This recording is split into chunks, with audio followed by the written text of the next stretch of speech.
Pinahirapan, ginutom at sinunog pa ang passport. Ilang niyan sa mga pamamaltrato dinanas ng mga Pinoy na biktima ng human trafficking sa Myanmar. At isa po sa mga biktima sinaktan kahit buntis. Saksi si JP Soriano. Mula Pilipinas, nag-chartered flight ang ilang Philippine officials papunta sa Thailand para sunduin ang mga Pilipinong ni-rescue mula sa mga scam hub sa Myanmar. Narito nga po ang DFA at OWA upang sunduin po ang mahigit 170 na Filipino na biktima ng human trafficking. Sila po yung pinakamalaking batch na mapapauwi ngayong taon.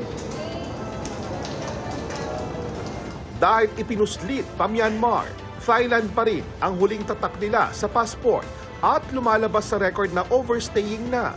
Pero pinayagan silang umalis agad sakay ng sundong chartered flight. Kabilang sa kanila si Rose, hindi niya tunay na pangalan. Kwento niya sa akin, nirecruit silang mag-asawa sa pamamagitan ng isang messaging app para mag-call center agent sa Thailand.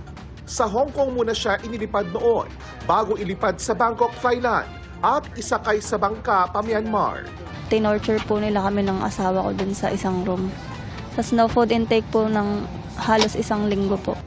Tuloy raw ang pananakit sa kanila kahit nang malaman pang buntis na si Rose. Tinutukan po ako ng barel. Kahit po nagmamakaawa na kami ng asawa ko, hindi po sila tumitinag. Talaga pong sinasaktan pa rin po nila kami. Kasama rin ang asawa nang i-recruit si Ron, di niya rin tunay na pangalan. Pero nang ibiyahe na sila papuntang Myanmar, pinaghiwalay silang mag-asawa. Paghiwalay po, nagulat po ako kasi hiwalay kami, nagulat po ako na doon.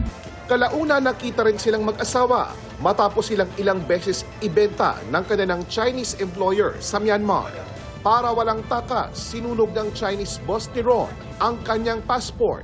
Makaawa na po ako sa Chinese na paano makalabas kami. Hindi po ako ikinayagan. Ang ginawa po, binenta ulit kami. Yun po ang binenta ako sa kabilang part po. Ibang part naman po.